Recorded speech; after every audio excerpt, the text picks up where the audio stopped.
Hello, everyone. Welcome back to E20 Zone TV. Jase is rocking out to the tune.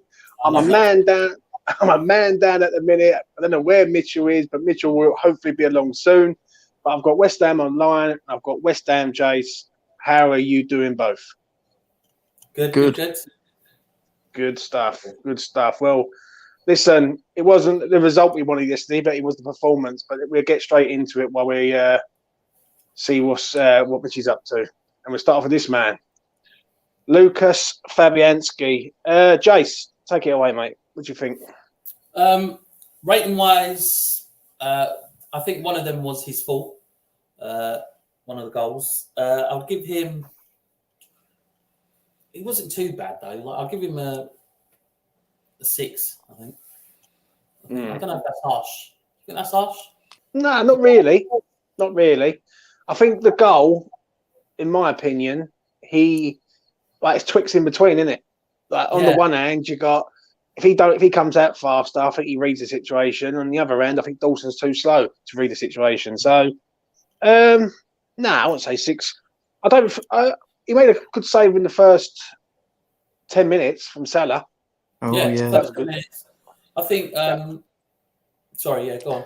No, I think 6 is about right, mate. I'm with you on that 6. I wouldn't say a 7 because I don't think he had a lot to do, but I don't think he's a 5 because I don't think he was that bad. So, you see what I'm saying? So I'm going to agree with you on that. I say a 6 also. Yeah, the 6. It was just a standard for him in that game, really. That little mistake, him and Dawson, and that. Not much for him to do, really. Was there really? Because to be honest, Liverpool weren't that great as well. No. They were trying at the first 10 minutes, 10, 15 minutes. They were at it, but then we didn't see much from them after that. Really, did we? Not really, mate. Not so. What do you reckon, West Ham online?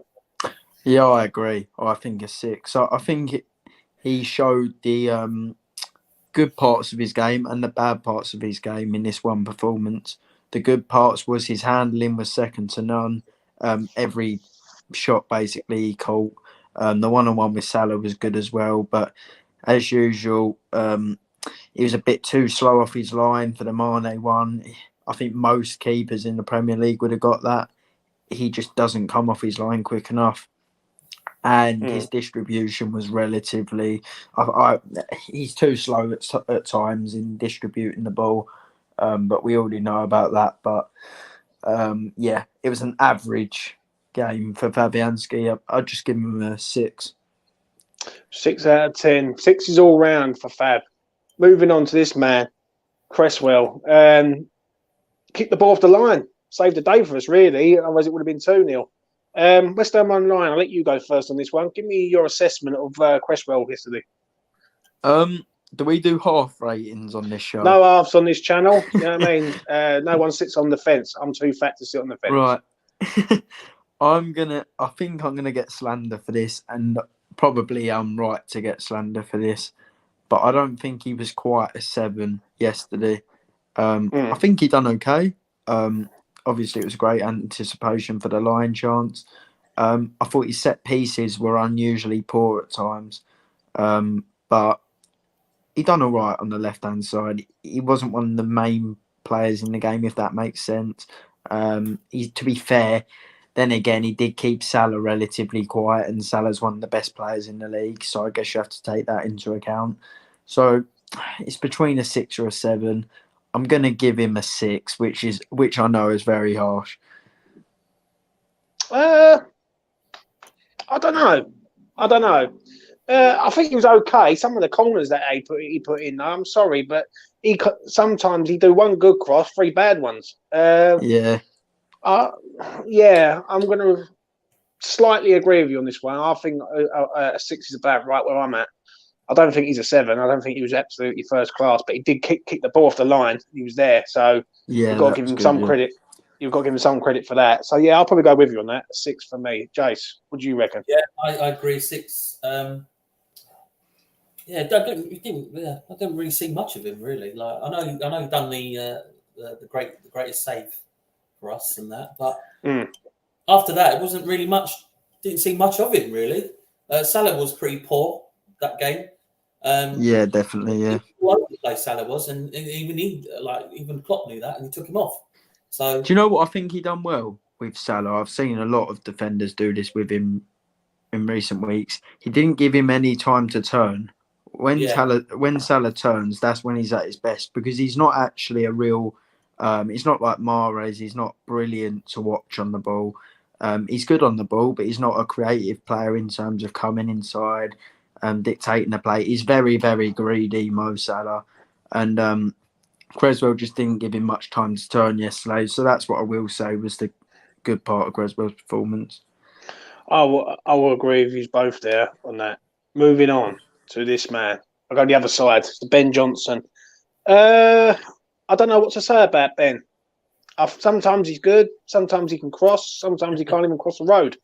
That's the problem. Exactly. He's inconsistent at the minute. He's a right back, and he's supposed to be fast and get up the pitch and be a proper right back. But he always checks back for some reason, some crazy reason. He always checks back, or he crosses it over, hits it. I'll start off with Jase on this one. Give me a shout. What you think? Shocking in that game. Everything was going wrong for him pretty much halfway through. At the start, he was all right, but then after that, he just went downhill. He did. So he deserves a 5, I think, to be honest. I know it's a bit harsh, and that, but I think he was just everything was going wrong for him. I think. I agree, mate. You do. For him. It was like the first 10 minutes we were all right, was all solid and everything. He was getting in there. He was, but then after that, he just, I don't know. It's really weird with him. It is. I think he plays better sometimes when he's been put in the left back situation. Sometimes I don't know, but I actually think it's worse. Here he is. All right, Mitch. Yeah, sorry, I did. That's all right. Listen, quickly, Mitch. Right, because we're started, so we can catch up. Give me a quick rating for Fab. Cost us game 4. Cost us game. Fair enough. I love Mitch. He's so honest, but we like it. Cresswell. Costume was so mixed and match again from set piece. It's terrible. Open play, non-existent. Defensively wasn't too bad. Got cut open right at the start by Salah. Did track his run. 5 or 6. I don't know. I'm so bad, aren't I? Quickly. We all said 6. Nice man. 6. Gone 6. Right. And you're up to date now. So Ben Johnson, mate. Start off with Benny. Mixed game. I thought the start he done really well. Obviously that ball to Fornals, well, should have been an assist really, as we all know.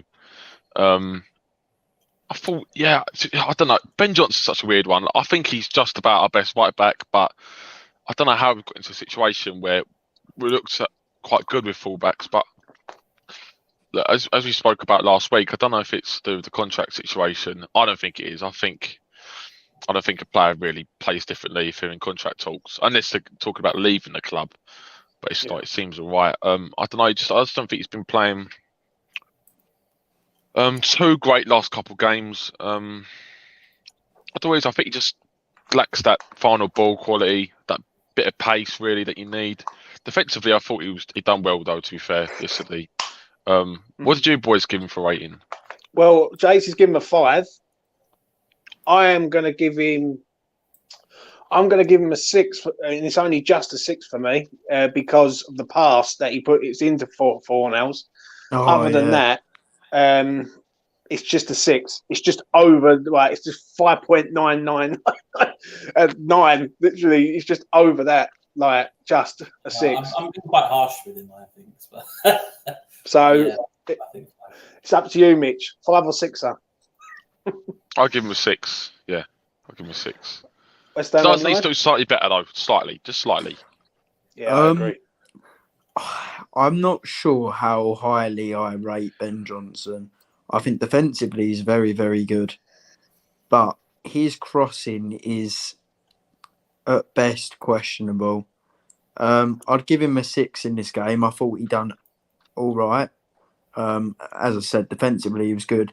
The worst part of his crossing for me, I've noticed this a lot in a few weeks, You know the crosses when a player will play it to the side and they have to hit it on the volley into the box. Every single time he does that, he kicks it off the pitch. And I'm just not sure how good he actually is at football. I don't think he's anywhere near as technically gifted as Cresswell is.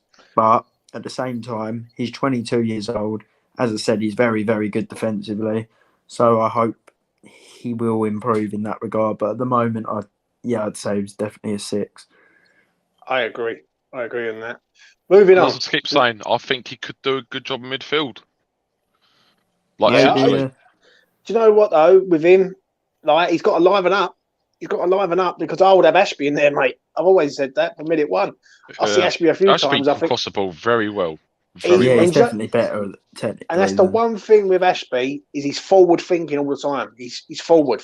Yeah. He never checks back. He's like your proper fullback. Like, you know what I mean? So just a little bit small.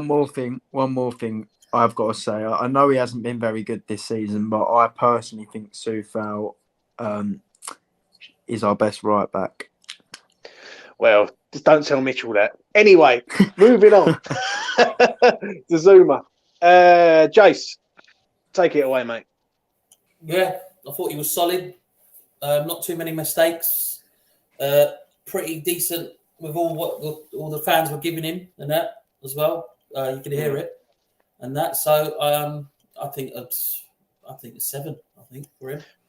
He's very professional. Very, very professional job. Before I asked, we go around the house basically. What Mitchell said the other week to me, I sort of watched it yesterday, Mitch, and I'm thinking, right, mate. Exactly what I'm about to say. About kicking it out. Really wound me up. Yeah, really wound me up yesterday. I've got to ask Jase this. What do you think of that? Do you think that's a safe option, or do you think sometimes he can just be have a bit more composure, basically, and go, you know what, I can clear it upfield rather than just kicking it into Rose Head every time? Yeah. I think he's our best defender that we have at the moment, and you can tell he's played at top level and he just knows what to do really. So he was good. He was good. He's very professional yesterday. That's all I can say. Very, very professional in his game. I think definitely a 7. Mitch, what do you reckon? Good game. Another solid game from Zouma. I think gave the ball away maybe once. It was a bad pass, but obviously we recuperated well. That was a solid game. But he needs to cut out the passing, mate. I mean, not the passing, the fucking where he hopes it out for throw-ins all the time. Because there was so many times he could have just played to the keeper. There was no pressure on him, and for some reason he just feels like he has to hoof it out.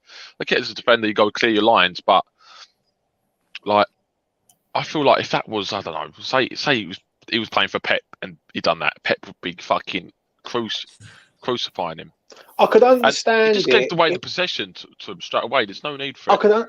I can understand if that was Dawson doing that, but not him. You see what I'm getting at? Like, people have said that he's not great in the ball. I actually think he's not too bad in the ball. Yeah. There was, I can't remember if it was Liverpool or Southampton. I think it was Liverpool actually. Where it was in a difficult situation, you go out of it. Oh yeah. He's not too bad in the ball, Zouma, and I don't understand why he just feels like he has to hoof out for throwing every time to the other team. Because there was so many times yesterday, and there was one big one where I thought there was so much space for you to pass it back to the keeper there, or even to side to another defender, and he just chose to hoof out for throwing. And he's done that a lot recently in the last few games, and I hope he cuts it out because it's really winding me up. Nonetheless, he still had a good game. I'll probably give him a 7 as well.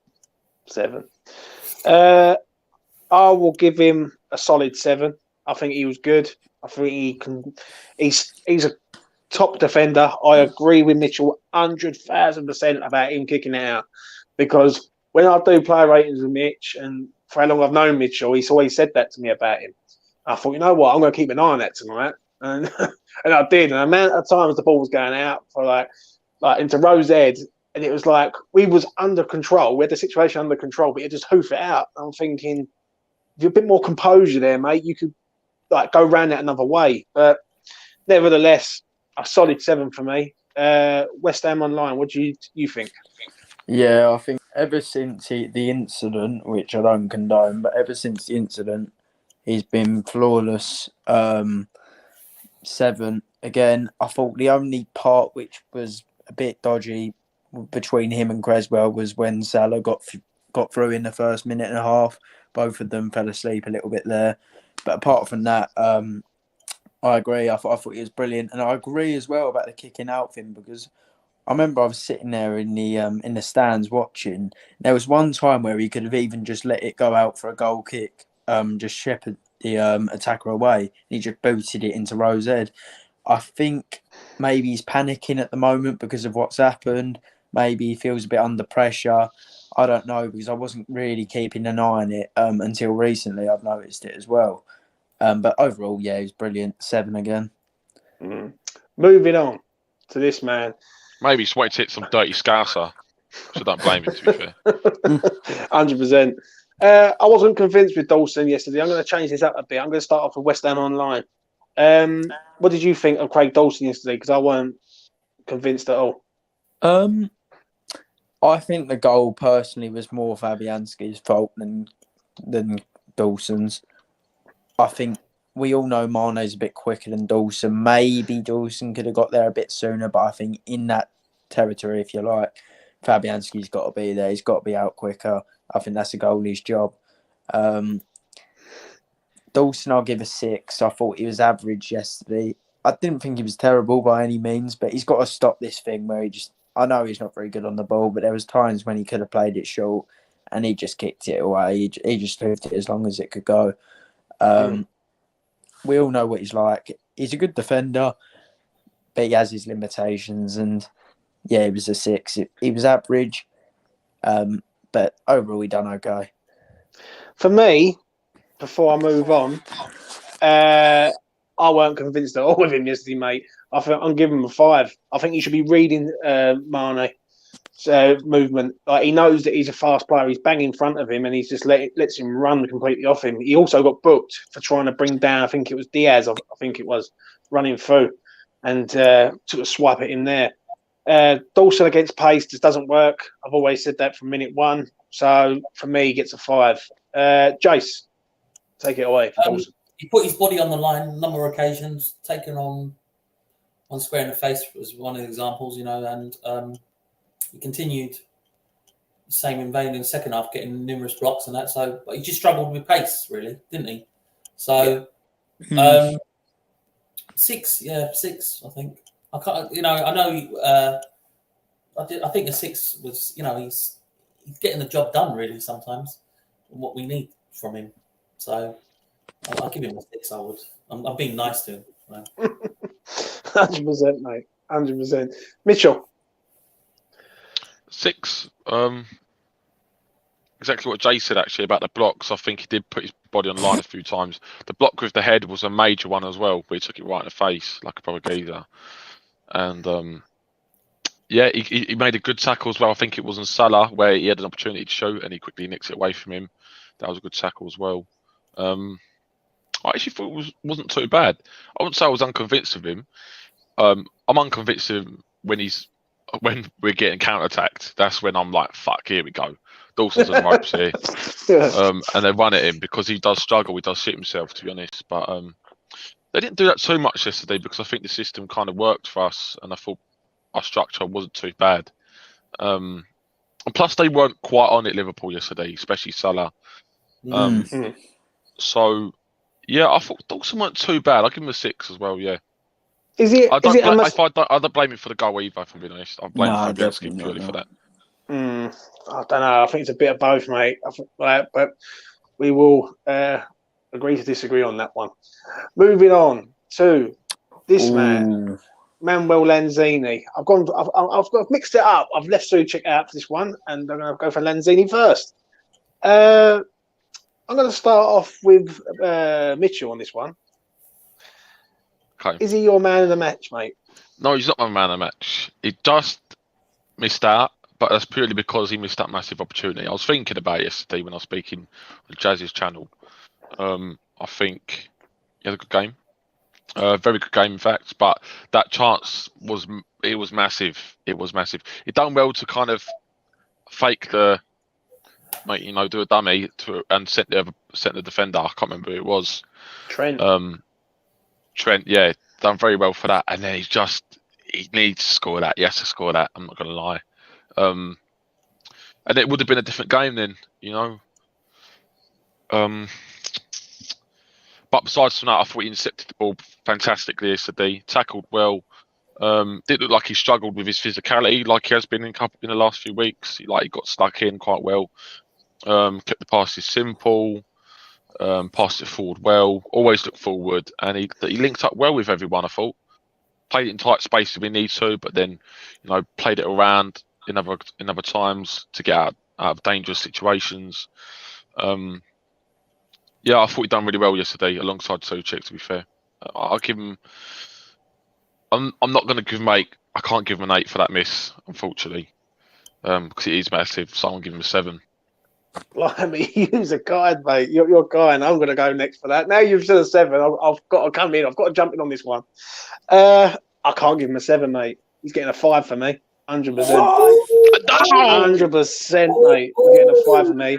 He is a professional. I thought he was going to go 8. That's what I thought he was going to do. No, oh mate. My God. He's 5 yards out, Mitch.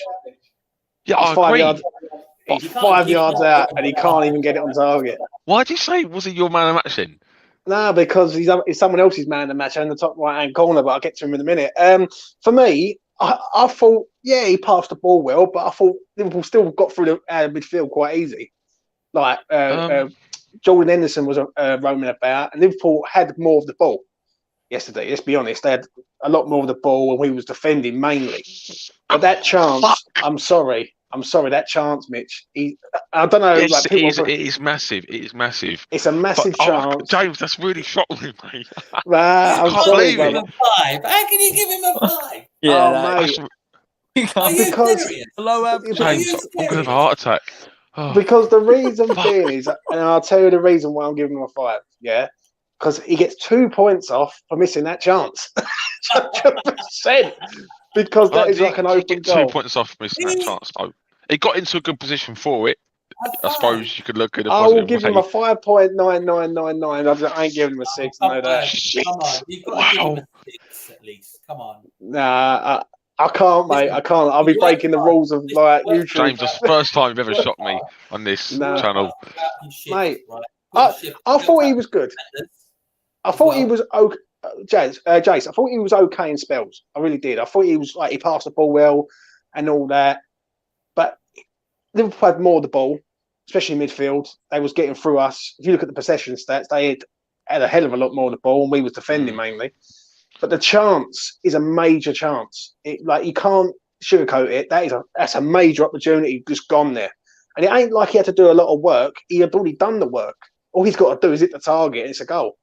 And to spoon it over the bar, for me, that's criminal. I'm sorry, but if that's a top 4 team, say that's Chelsea or something, and that's Mount, that's in the back of the net. Do you know what I mean? It's just. Yeah, I agree. But if you take the chance out of it, if he gets no chance, yesterday, and it's he plays the game, doesn't have a chance, and plays that, I would have probably given him a 6 and said to him, you know what, he's had a pretty good game. Yeah, but was he fantastic? Really? On. I thought he was very good. If I'm being honest, James, I thought he was very good yesterday. Yeah. Well. Yeah, I mean, it's all about opinions, but I will move on to. I will move on to Jase. I'm not against you or anything. It just struck me. That's all. I was a bit upset. I'm not gonna lie. Jase, if you give him a 10, mate, I want to. He's getting a 20. No, I'm joking. No, listen, he works hard throughout. He really put in the effort. He helped out with defenders as well. He did sort of look like our best player out there. So he did. He was sort of our best player out there. He was comfortable in both roles, by the way, as well. Yeah. So it was just that shot, man. It just. You've got to be honest, though, lads. Listen, I know we're having a bit of a laugh at a banter and all that, but you've got to be honest. That chance is a golden chance. Yeah, I agree, mate. It is massive. 100%. I was sick. I felt sick. I ran. And let's be honest. When you go to Anfield. Yeah, you don't get many. Yeah. We got 3 yesterday, and we still couldn't put them away. So I would have gave him an 8, but because of that miss, I'll give him a 7. That's Great fair. minds think alike. Yeah, exactly. That's fair, isn't it? Fair. That's fair enough. Exactly. West Ham Online. Go on, mate. Take it away. The chance was horrendous. I can't quite believe that Lanzini has done that. Out of all the players in our team, you'd have thought someone as calm as him would have slotted that away, not ballooned it out the stadium. But in terms of his actual performance, I'm so happy that he's back playing at this level. I thought defensively he was the best I've seen him defensively in years. I thought he was brilliant. Putting a few tackles, as you say, was getting stuck in, looked physically in it.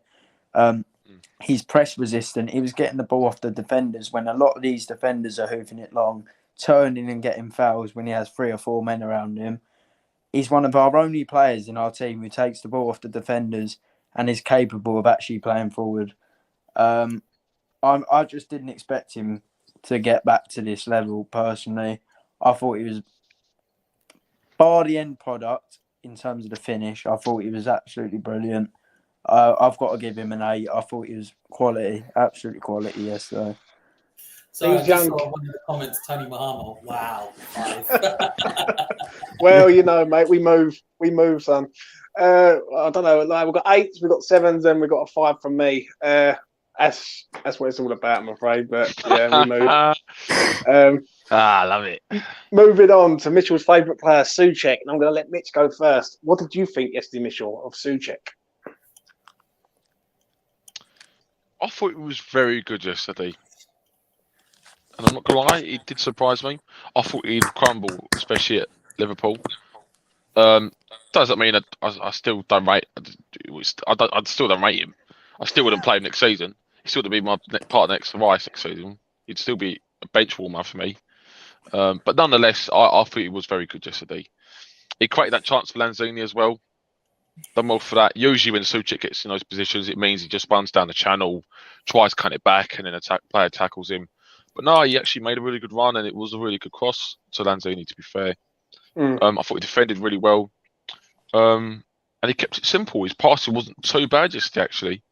Unlike normal, he just kept it simple, stuck to what he was, stuck to what he knows. And he let Lanzini do the more, forward passing and full nails. So I thought he done well yesterday. I'll give him a 7. I thought he done well. It was good. Jase. Yeah, he had a huge responsibility with Rice out today, and in the absence of him, he worked his socks off. Like Mitch said, he had that assist with that fantastic cross, and that. So, yeah, I'll give him a 7 as well. I'm with you on this. Yeah, I am with you on this one. I agree with both of you on this one so far. I think he was brilliant. I think he was really good. I think he was everywhere. Got stuck in.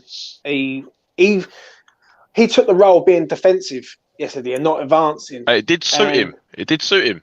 And I agree with you on that, Mitch. I really do. I think he looked very good there. Better than going forward. And do you know what? I thought he was. Yeah, I liked him yesterday. I really did. I think a 7's about right for me. So I'll make that pretty short and sweet from me. West Ham Online. Soucek. Yeah, it was the best he's played all season, in my opinion. He's been quite poor, as Mitchell said, this season. His passing has certainly been shocking. And I was a bit worried in the warm-up when I saw the ball go under his foot twice. But in the game, he was brilliant. Definitely a 7. Kept it simple, won all his headers, defended well, and should have had an assist. So for a midfielder going to Anfield, you can't ask for much more, can you? Not really, mate. Not really. And so we all agree on this one, lads. 7s all round. If you got the assist, I actually think I would have given him an 8. Yeah, I agree, mate. But moving on to this man, Pablo. I have 3.5 seconds to put the ball in the back of the net, but can't do it. 4 nails. West Ham Online, I'm going to go with first. What do you make of him yesterday? I've watched the game back in its entirety again, and he didn't get the ball as much as I thought he did, from watching live. But I thought he played well. He kept it simple. His movement was good. But that chip, honestly, I've never seen something so soft in my life. It was almost like a little trickle. I don't know why he feels the need to do that. Don't get me wrong, Alisson's positioning was tremendous, but he literally could have just sorted it past him as soon as he got it in the box. But the run was really good. He played well overall, so bar the horrendous finish, I've got to give him a 7. I thought he done quite well. Blimey. What am I hearing tonight? I can't give him a 7, mate. Not for that miss. His miss is worse than Lanzini's, really, because he's got loads of time to deal with it. Not. I'm giving him a 4. Really? I'm joking. I'm joking. Right. Chill, lads. Chill. It's early. It's Sunday night. No, I'm going to give him a 5. I'm giving him a 5. The miss is terrible. Let's be honest. The chance he has 3.5 seconds. You can count them to make his mind up what he's going to do. And it felt like to me, he felt he was offside, and he's just gone half-hearted with it, in my opinion. Like if that's another. And listen, if we're going to aim for top 6, a top 6 side team, proper team, we'll put that away. That's 1-1. But if that's James Maddison or Mann or someone of that ilk, that's in the back of the net, in my opinion. And it was terrible. It was like a carry-on show, trying to bounce around, trying to get the ball after. It was unreal. And he passed the ball well. He got stuck in. He was pressing. But yet again, it's another major miss, isn't it? And for me, it has to. He can't. It has to be a 5. He can't finish, but he should have done there, mate. Mitchell, take it away. Forlan is a player, and I hate to say it because he seems like such a nice bloke. Like in terms of the future West Ham, he's just not for me. He's just not in my plans. Like if I was making the West Ham team, he just doesn't have that thing. He does all the basic stuff very well. He passes it pretty good, but in terms of that bit of spark, the end product, he does lack it. His crossing ain't that great. His final ball, I'd like to see his assists because I think I've never seen him, pass a really good ball that has led to an assist. Actually, I don't know any, to be fair, in the Premier League this season. And that's his main role, really. That's the main thing he's supposed to be doing, picking up the passes, because he can't finish his dinner. Yes, he made a good run. He saw the opening, and to be fair to him, it was a very good run. Timed his run really well. Got into a great position. Had so much time, and he's just done this awful, shitty little dink, which is taking literally about 5 seconds to get to the goal, which gave Trent so much time. And Trent ain't the quickest fullback in the world, and he's cleared it off easily. He's had loads of time. He should have done better. What'd you give him, Mitch? I'm thinking 5 or 6. For me, he didn't do enough. Final ball wasn't quite quiet. Probably one of our quietest players. 5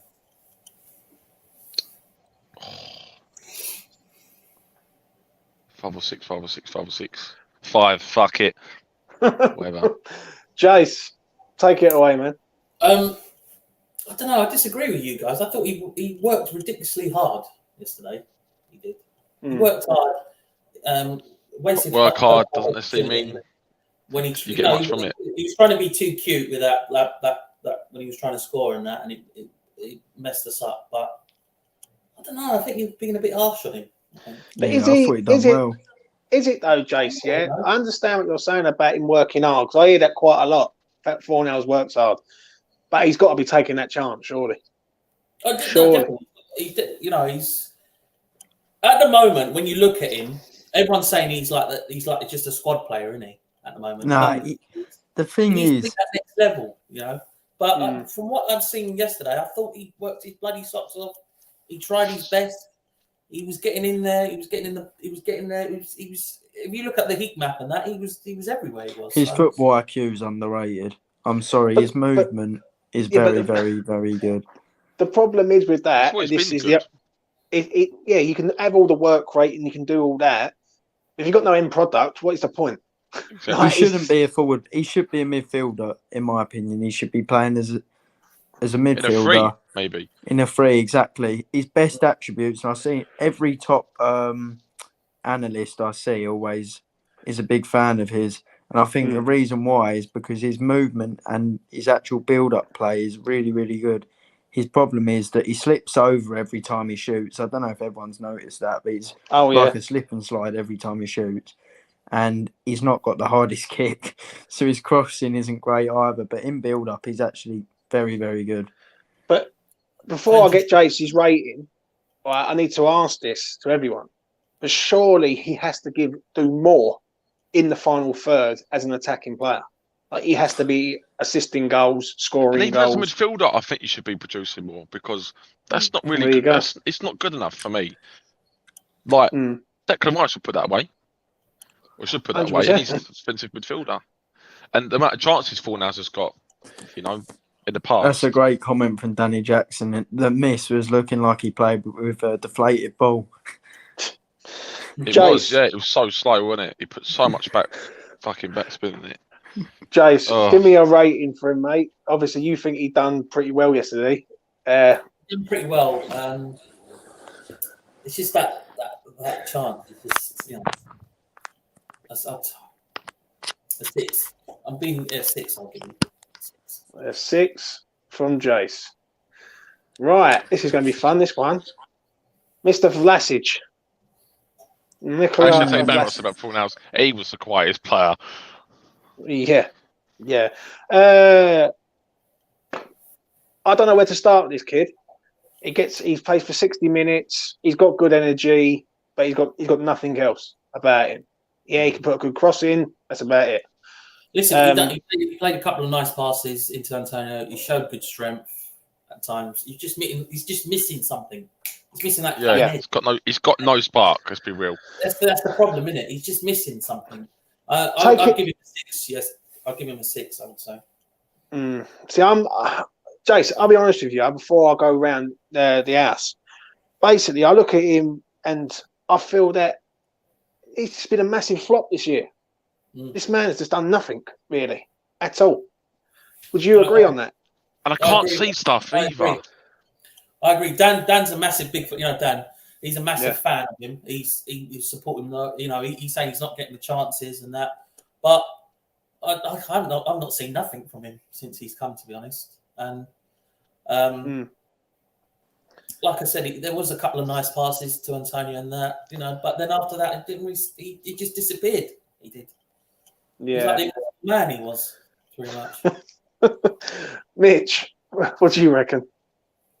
Since Vlasic has come here, like in the games where he's played probably his best games, he wasn't great. He was just good, and he was getting slightly better. I think maybe a month or two ago. But even those games, like I still came on and I done player ratings with you, for example, and I still said he's just not. But even those games we did play well, what did he do? Great though. He does nothing special to get you off his seat, and I think that's what he's lacking. He hasn't got that final ball where you go, okay, he can play this killer pass. He keeps it so simple, and it does wind me up because as an attacker, which he is, he's not really a midfielder because he plays as an attacker for Croatia. He plays as an attacker for Thingy. Plays a winger for Everton. He's definitely an attacker. He's not a midfielder. He needs to be doing so much more. He needs to be taking more risks. And he's so plain. He's like a plain Jane as a footballer. He just keeps it so simple. Let's have a players take the risks. I agree with Jase. He's very boring. He's very boring, unfortunately. And I agree. And his position, he don't pick up good positions either. Let's be real. You don't think that was great positioning. Well, at least Fornals, I'm not the biggest fan of Fornals. I think he's an alright footballer, but he positions himself. He positions himself very well. Fornals, at least. Whereas Vlasic, like I don't know, is he like you think? Is he on the pitch? Is he sitting next to Moyes on the bench? Like where is he? I actually don't know where he is. And I'm telling you now, right? We've got to rely on him. And Benrahma. Yeah, we do. And look, with Bowen now and all of this, so he needs to pull his socks up because maybe I'd like to see him play as a false 9. Maybe that's the only thing where I could see possibly he could do all right. because the only thing we haven't seen him do is have a shot, because he hasn't really got that bit of skill to take his man on. He's not quite quick enough. I agree, mate. Listen, everything you're saying, I 100% agree with. Yeah. I love you, James. Mitch, give me a rating for him before I let loose on Vlasic. If he plays deeper, he keeps it simple, that's fair play. But he's an attacker. He's there to attack and create things and do things. He'd done nothing yesterday. So for that reason, I'm going to give him a 5, because he just didn't do enough. A 6 is average for me. As an attacker, he needs to do more. Not good enough for me. 5. For me, it's a standard 5, because he's just a standard player. He's a flop. He's not very good. He's got energy, but he's got no end product. He's another one with no end product. And people keep telling me, "Oh, he's going to come good. You've got to give him time, give him this, give him that." I'm sorry, but I don't know what they're seeing. I really don't. Like yesterday, he has played games. He's played in the Europa League, League Cup, FA Cup. He's played in games, and he has done not a lot. And I can only name one game that he's played well in, and that is the FA Cup game, 3rd round tie with Leeds at home against their reserve team. Yeah. Right? That's the only game I remember off the top of my head. A standard 5 for me. West Ham Online, take it away. I think we're misusing him. I agree he's not been great. I think the one, I agree, I think he was good against Leeds, and I thought he played all right against Spurs in the Carabao Cup. I think we're misusing him. His best elements of his game that I've seen is his strength, his hold-up play, which his teammates keep mentioning. I'm starting to wonder whether they're getting paid to promote him in the interviews at this point. He's technically... I can't remember him having a real shot from outside the box, which he seemed to do all the time in the Russian league, unless it was just highlight central. He's a very strong player. He's a direct runner at times, but I think we're misusing him. He complained when he left Everton that he was getting played on the wing too much and that he's attacking midfielder. And he's barely played as an attacking midfielder for us. But that being said, you should be able to move out to the wing and still be able to do a decent job. And I agree, he played like Casper the Ghost yesterday. I'd give him a 5. I thought it was very, very... Like, when his replacement, who we're going to mention in a little bit, absolutely blew his performance out the water. 100% agree. 100% agree on that. But we'll get to him shortly. Moving on to this man, Jared Bowen. The news has come out today that he's all A-OK. There's no injury, there's no damage, everything. Yeah. But I am going to say one thing. David Moyes is a very, very, very lucky man. Very lucky. Because you took the risk in playing Bowen in a game against Liverpool, where, let's be honest, we're not going for top 4. You didn't need to play him in this game. You could have put someone else in there. Could have put Benrahma in there, for instance, right, and just gone and kept him fresh for Thursday. Moyes got very, very lucky with that. For me, I'll start off with this one. He has a great chance when Robertson comes back and clears it. He's just he divers. He just divers about. But he was all right yesterday. I'll give him the time he was on the pitch. His work rate was good. He got a golden chance where he should have put it away. I'll give him a 7. I think he was pretty okay yesterday, I must admit. But the injury is very, very lucky for Moyes, especially. Jase, take it away. I can't really give him a 7 because there wasn't really much of him there. You know, like you said, he had a good chance to get the Hammers, to get us level, but it took too long in shooting, and then Danny Robson just got in there and to block it. So. It's not harsh. I'm just saying because he got injured. So it's like a 5 really because I didn't see much of him, to be honest. I just think for when he was on the pitch, for what he was doing, the work rate and the attacking, he has to cover a lot of ground, Bowen. He really does. That's why I've gone with a rating of 7 because I just think he covers a lot of ground, and other people cover a lot of ground and they kind of hit the target. Some of them. So do you know what I mean? But. You go with a 5, Mitchell. Yeah, it's just the injury. It came on too early, and that was it really. And then I didn't really see much of him, to be honest. What I saw. Mitch, take it away. I've not been impressed with Bowen recently, and I'm going to say this now. I've not been impressed with him recently.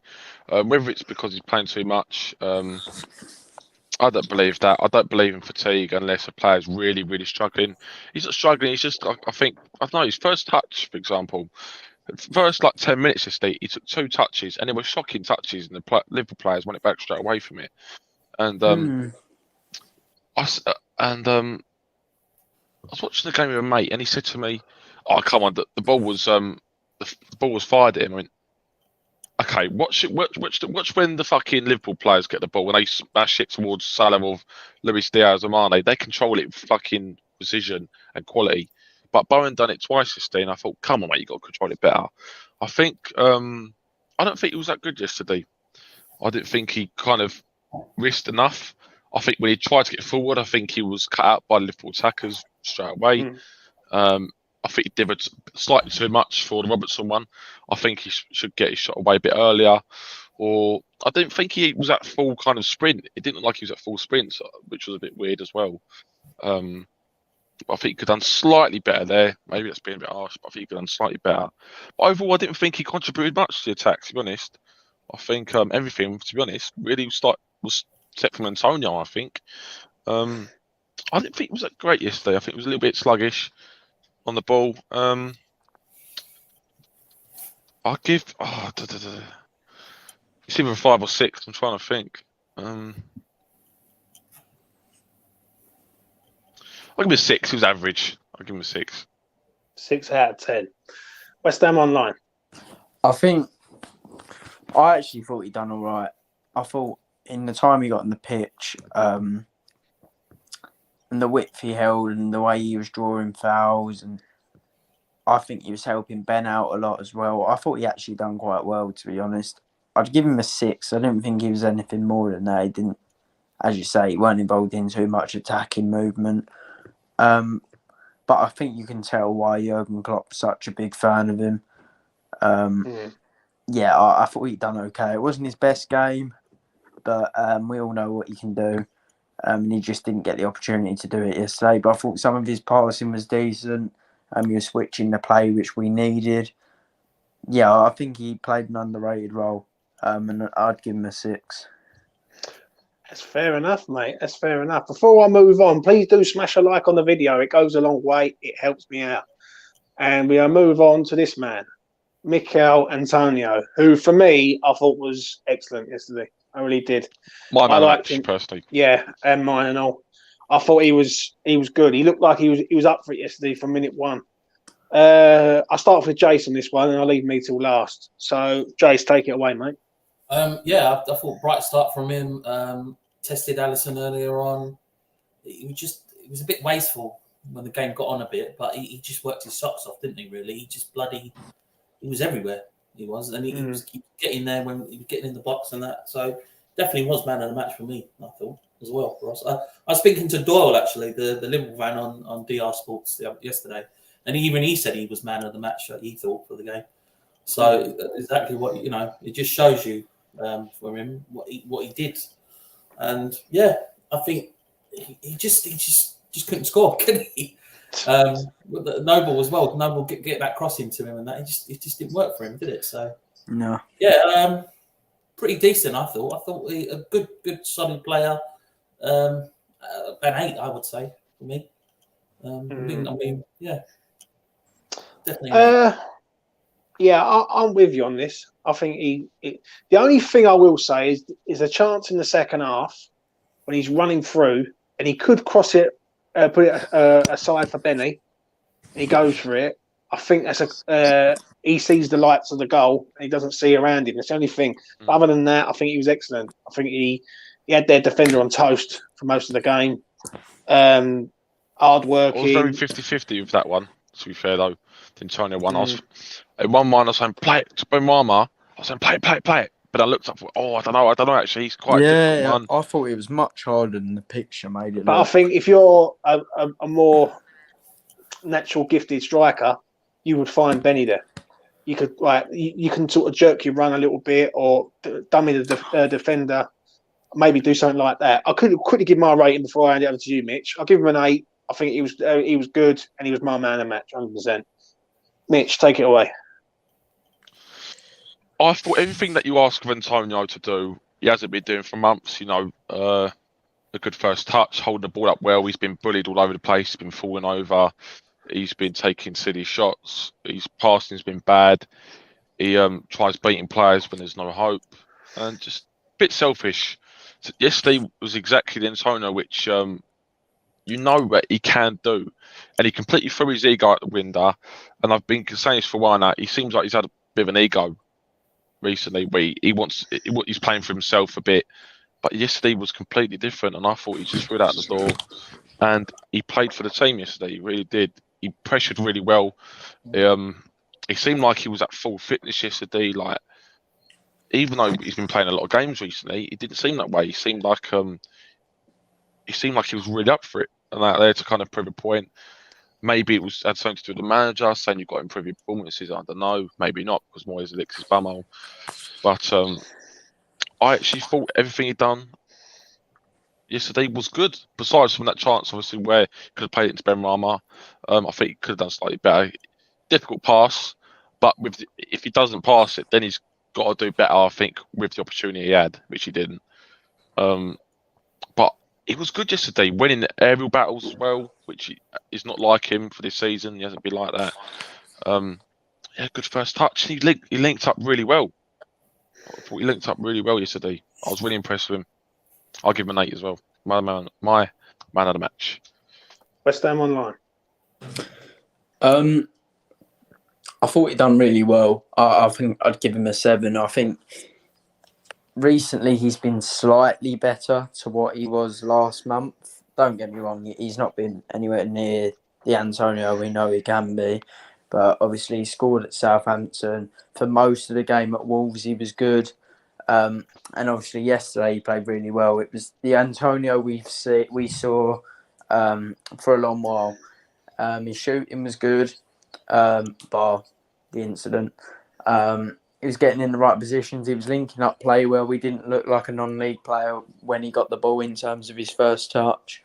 I was quite surprised that when I got out the ground, because I know what our fans can be like with Antonio. I was expecting people to focus on that missed chance and people to focus on his recent form and say, oh, Antonio just weren't good enough again.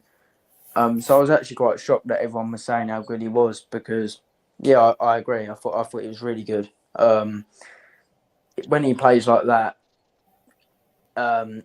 he's quite hard to replace. But when he has plays like he's been playing over the last month or two before the recent fixtures, he's quite easy to replace. The thing with Benrahma, obviously, I discussed it with Dan today. Dan Lawless, and he showed a picture of where he should have played it to Benrahma. I think it's a lot harder than it looks at full speed. Benrahma's a good 20-ish yards away from him. Benrahma's not really moved inwards. Robertson's making a good block of Antonio's position. I think it's a lot harder than it looks, so I'm not going to knock him for that too much. I think a 7's fair. 7 out of 10. Moving on to the subs. Let's start off with everyone's most favourite player, most scapegoated man in West Ham history, Saeed Benrahma. This split the fan base somehow. It has, mate. And I find it quite insulting to a point that a man gets scapegoated this bad, and when he does one bad pass, there's one bad pass and he's on it. I'll start off with Jase. First of all, Jase, I'm going to ask you 2 things. First of all, I want you to tell me what you think about the game yesterday. And the second thing is, what did you think about all the comments that he's been getting? Like, everyone just hates this geezer massively, because it is hate towards him. I think he's disgusting. Right? This guy's coming, he's trying his best. Right? It's not his fault half the time. Sometimes it is Moyes' fault. What he does to him, the way he treats him. It's not playing him in certain positions that he likes to play, and it's happening all the time. It is. When he came on, he looked bright. For induction. He was getting in there. Sadly, some of the teammates couldn't find him. after time. But you know what I mean? He was bright, man. He was bright, and I think he's shocking. I'm shocking the way people treat him at the moment. Shocking. You've got to give him a chance. What would you give him for yesterday, Jase? 7. I thought. He came on. He just looked good. Mitch, I know you're grinning there, and I can see our people in the chat. I'm loving it. I've triggered a few people with the old Benrahma chat. I love it. What do you mean? He's living in your head rent free. That's what I'm going to say. Carry on, Mitch. I agree. I love the way you defend Benrahma because I've always thought he's a gifted player, and he's got, he's very good on the ball. Like he's got very good first touch. He's skillful, but recently I don't think he's been good enough. Quite good enough. I agree. I get that he's not been playing. He's been treated harshly by Moyes. I get that, but at the same time, the performances have to speak for him as well. Lanzini has been out of the team for ages and ages, and he's come back and he's playing one good game, one bad game, one good game, one bad game. Benrahma hasn't really put out a good game for a while. I'd say. But do you blame him though, Mitch? Mitch, do you blame him for playing shit when he's got a manager that just does not give him no confidence whatsoever and scapegoats this geezer every single game? I get it's unfair on Benrahma. I get that, but football's you've got to be professional. You're on a decent amount of money. You got if you want to get into the first team and really, really impress Moyes, then at the start of the season he was undroppable because he was superb, and since then his performances have been dwindling. He's been getting slightly worse, and I thought, I'm not going to lie. So this is where it's been split. I actually don't know what game people were watching yesterday. I thought he was shit when he came on yesterday. I agree. I thought he'd done some good things, 1 or 2, but then 8 other times I thought he was very sloppy. Gave the ball away quite a bit. Yeah, he was. So he was. Yeah, but what I can't understand, right? Listen, I agree with Jase on this one, 100%. Yeah, because people are like, you either like Benrahma or you don't, right? The problem I have with the situation is the fan base are criticising this geezer and scapegoating this geezer massively, but no one says a word about Forlan's miss yesterday and Lanzini's miss. Like, they don't even get a fucking mention. Do you know what I mean? But if that's Benrahma, he's only from Stratford deserves more stick. But Lanzini had a good game. I thought he was very good though the entire game. It's hard to say that about Lanzini. He was great the whole game when Benrahma was very bad. Right, but what I'm trying to say is, Mitch, is if Benrahma misses that chance, the whole fan base is on him. Yeah, they would have upped. And I think our fan base do slightly overreact. I do think he's a bit of a scapegoat. I agree with you. Yeah. But recently, I don't know. I don't think his performances have been great. He does lack a lot of confidence. You can tell it. He's so nervous when he's on the ball now. And he don't know what to do. Compared to the start of the season where he was doing fucking step overs and beating a man, scoring goals. He's a bit of a mess at the minute. And I'm scared to think that if this continues throughout the rest of the season, Moyes continues to not play him as much. His confidence continues to drop. His performances get worse. I'm scared that he could even be sold in the summer, mate. Yeah, but you know what? I love it in the chat because I think I've got people triggered. You know who you are in the chat. You're triggered, bro. Benrahma's here to stay. But he does need to pick himself up a bit. He's not been quite good enough recently. I will say this, Mitch. I will say this in his defence because this is quite an interesting debate. At the end of the day, when a man is criticised and subbed 18 times, he hasn't been up shit 18 times this season to be subbed. I'm sorry, but I will not have that because I know games this season where Southampton on Boxing Day when he scored a goal and he gets subbed on the 70th minute mark. And he was pretty decent in that game. But it just seems like the whole fan base just do not want this geezer here. I don't think it's football reasons anymore. I think it's something more sinister. Well, I'm not going to say it what I think it is, but I do think it is something more sinister because this geezer he does one bad pass wrong and the fan base are all over him. Right, literally, I've never seen nothing like it in my life. And I've seen some shit. I've seen Nido up front, fucking Benny McCarthy up front. Do you know what I mean? Listen, Benrahma is not the worst player to ever put on a West Ham shirt. But I'll tell you what, right, he's been treated like he's the most worst player to ever wear a West Ham shirt in our history. And I just can't hear it, mate. I just can't. And that's why I back him up. Because I think there's something really more to it than just a footballing reason. Because he ain't that I bad. don't know. I don't think it is. I just think people.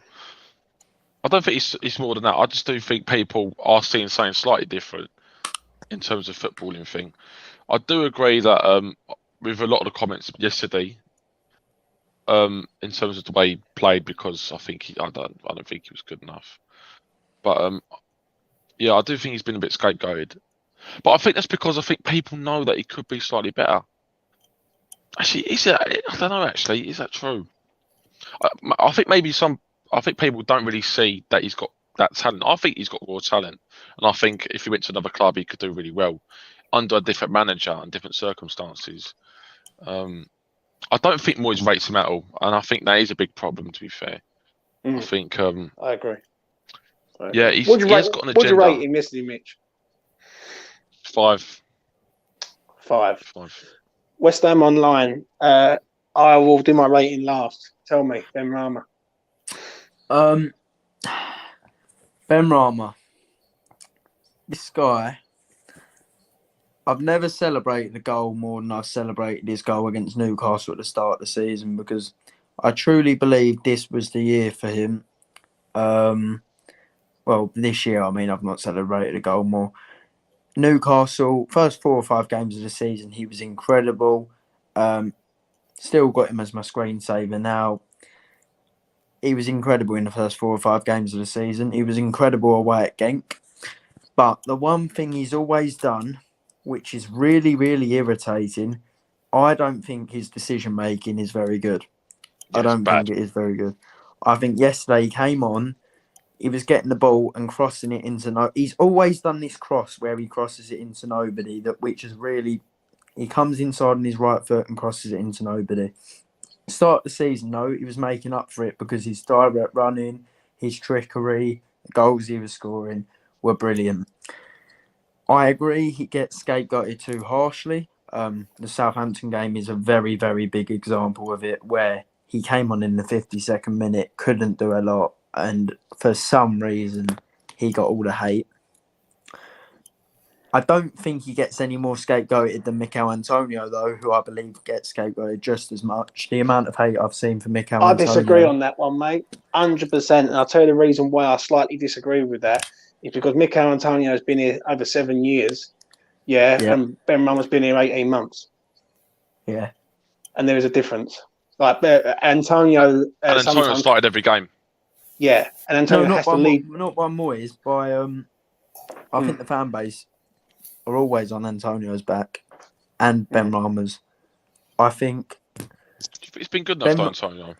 Benrahma yesterday, from the last few games. Yeah. I'm talking about Antonio. Sorry. Benrahma yesterday wasn't very good in my opinion. He was bright in the fact that he got in the game. He made his presence known, but his decision making. I put out a tweet today which I thought was perfectly fair. I can understand why Moyes isn't his biggest fan, because his decision-making at times isn't very good. I think Moyes treats him not very well, personally, but at the same time, I don't think Moyes wanted to sign him. And it's very hard to rate a player who you didn't want to sign in the first place. So, yeah, I'd give him a 5. I didn't think he was very good at all yesterday.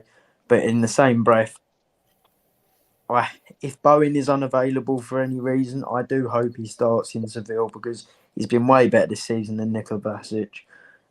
But yeah, I think him, Antonio, and in my opinion, this is going to shock a few people, but I think David Moyes gets a disgusting amount of hate on social media for what he's done. Are the 3 most scapegoated people in the club. Yeah, well, I'll get to him in a minute. What are you rating Benny? 5. 5. I'm going to give him a 6. I think he was okay yesterday. He was okay. He wasn't fantastic, but he weren't shy. He should have won a couple of fouls, which no one see. And basically, at the end of the day, he should have done that. But other than that, for me, Benny is a good player. He does get about the pitch. He's a creative player, and I will say this: he does more than Vlasic. But people want Vlasic. So, do you know what I mean? Which baffles me. When I say there's something more sinister, I'm sorry, but I do think there is. That's my opinion. And if people don't like that opinion, then that's up to them. But when I see it constantly, like all the time, he'd do one bad pass and the fan base are on him. When I have seen Mikel Antonio spoon balls into Rose Ed multiple times, but no one says a word. I think Antonio does He get a lot of gets hate, though. he does get a lot of hate. Do you know what I mean? Then there you go. So I'll give him a 6 from me. Moving on to a player that I thought was excellent yesterday. It's this man, Mark Noble. Yeah.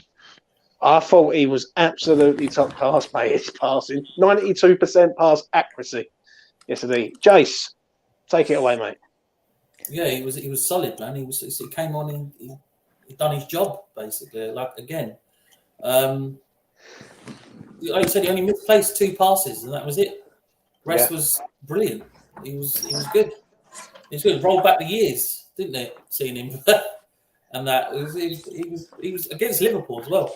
He was so I couldn't fault him much really. Imagine someone like him, like a younger version of him, and maybe slightly better next to Rice.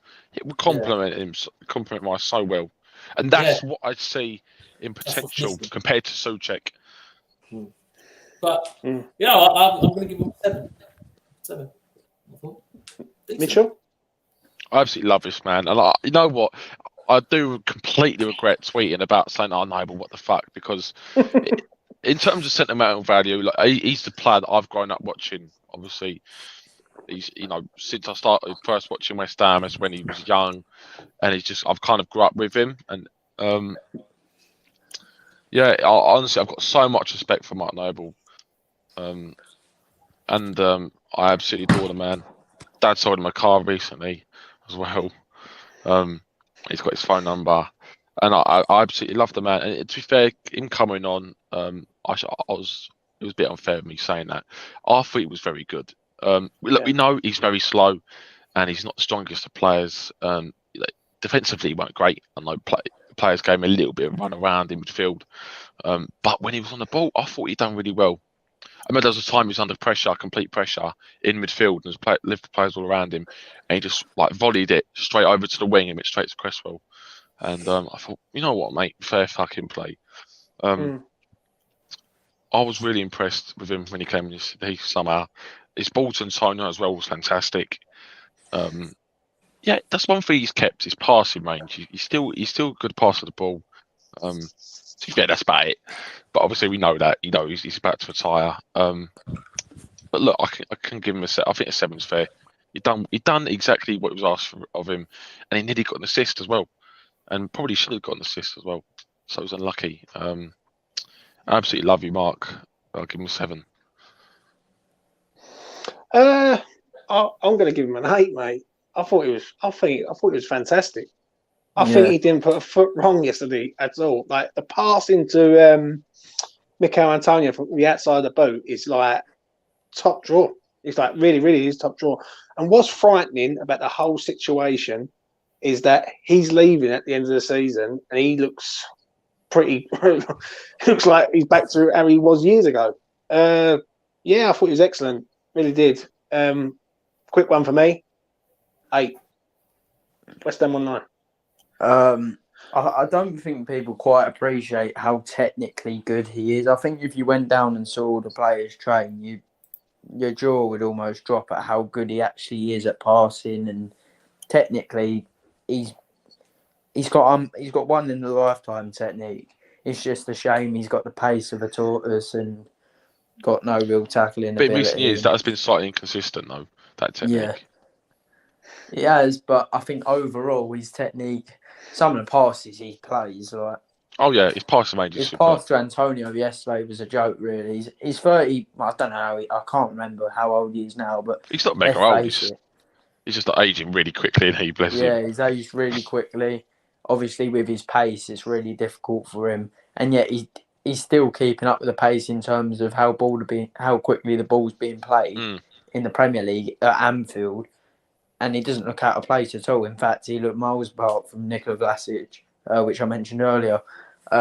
When he came, in the time he was on the pitch, he was definitely our best player on the pitch when he was on it. As I say, the pass to Antonio was brilliant. He was volleying the ball out to Cresswell. His short passing was tremendous. He was unbelievable, and he scored from the halfway line. Unfortunately, it was disallowed, but yeah, I've got to give him a 7. His technique yesterday was, well, brilliant. I agree. Before I move on, there's no point rating Dan Chester's. He come on, he was only on a few minutes. Wish you got more minutes. Yeah, that's Moyes though, isn't it, mate? But we'll get to the ref, and I thought that John Moss. I just think he's the worst ref in the Premier League by country mile. Mike Dane marvels him. It's a good little battle that. He was terrible. Mitchell, I'll start off with you. You know me, I'm actually one of the people that I barely look at kind of refs. I actually do. I'm quite bad in terms of forgetting. I've forgotten a lot of what he kind of done, which was controversial yesterday. Although I do kind of remember that he was bad. I'm trying to think of things because I really don't think about the referees after games, unless it was like a major decision, like a red card, which was never a red card or something. Trying to think. That Jota one could have been a red. That was pretty naughty. That was disgusting, actually. I was furious at that. It was proper cynical, that. And it's one of those ones where, like, you feel like it's unjustified. I mean, it's not, like, he hasn't got his, what's the word for it? He deserves more than a yellow card, but you feel like red is harsh on Jota. But it was disgusting. I thought it was just, he was out there to hurt him. He knew what he was doing.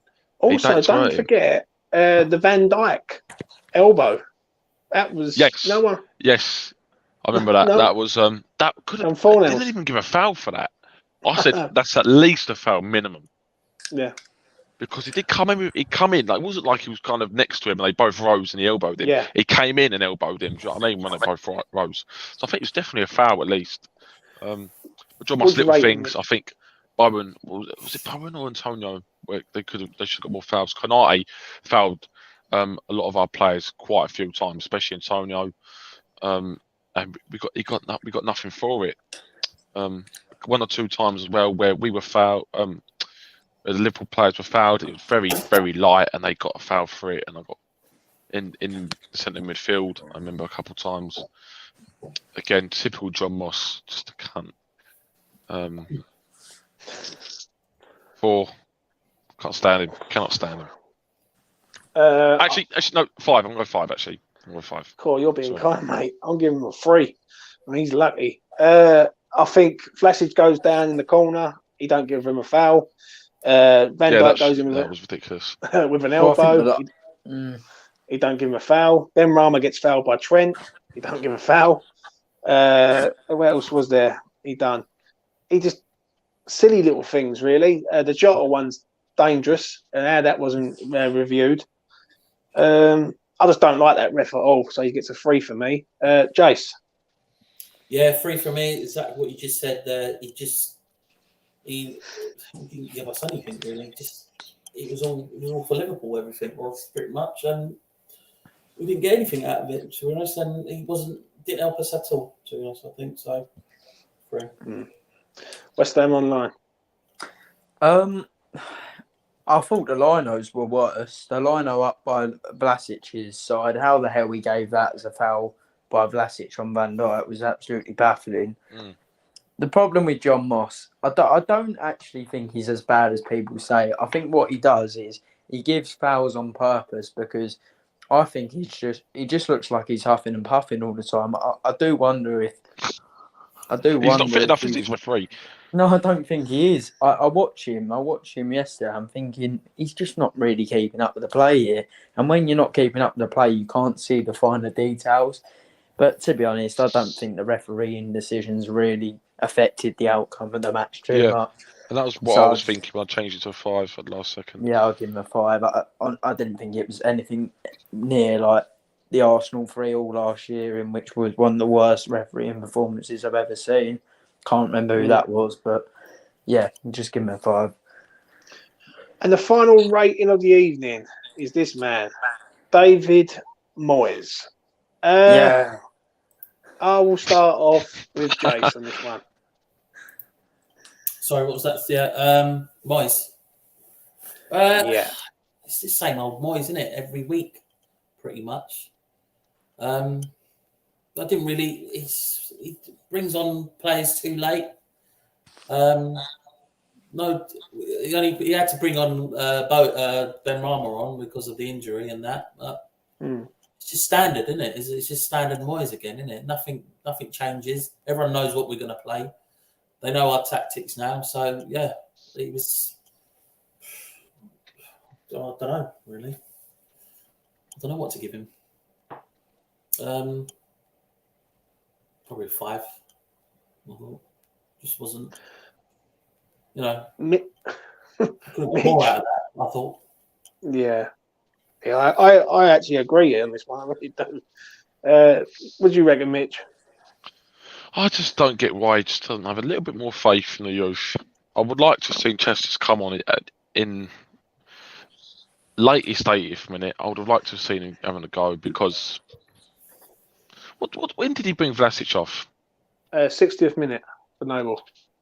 And that sounds fairly early. For me, he has to come off a lot earlier than that. I would have brought him off at half time because he was just completely useless, mate. I'd like to see more of Flex as well. You've always known my position on the way I think Moyes is he just doesn't trust the youth as much as I think he should do. I think he should have a bit more of a risk, give them a go. Youth players today, they've got a lot more confidence. It's not like you're chucking them a deep end. You know, they're prepared for this. They're on the bench every week at the moment, these players. And they're waiting there for a reason. You know, it's not like you're chucking them a deep end and playing like them in a big game. You bring them on to see what they can do. You're not there to kind of mollycoddle them. If they're good enough, they will play good enough when they come on the pitch. Simple as that. And I think you should try a bit more faith, especially in like Flex as well.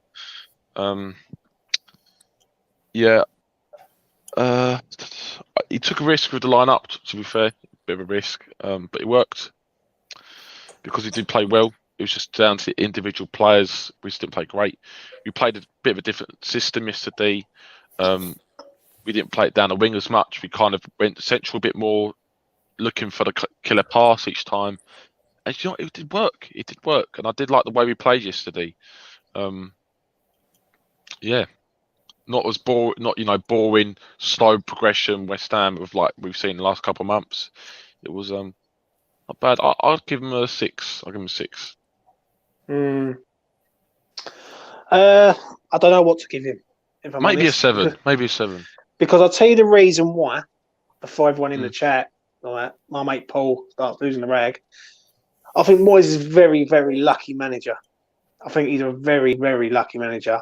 Because I think if the Bowen injury is bad, then for me, he deserves all the criticism he gets. I don't understand why he went so strong at Liverpool. I really don't. Like, if Bowen is fit enough to play all these games, and he thinks he's fit enough. He's been told by the medic staff, and he's been told by Bowen himself that he's more than capable of playing Liverpool, Southampton, and Sevilla.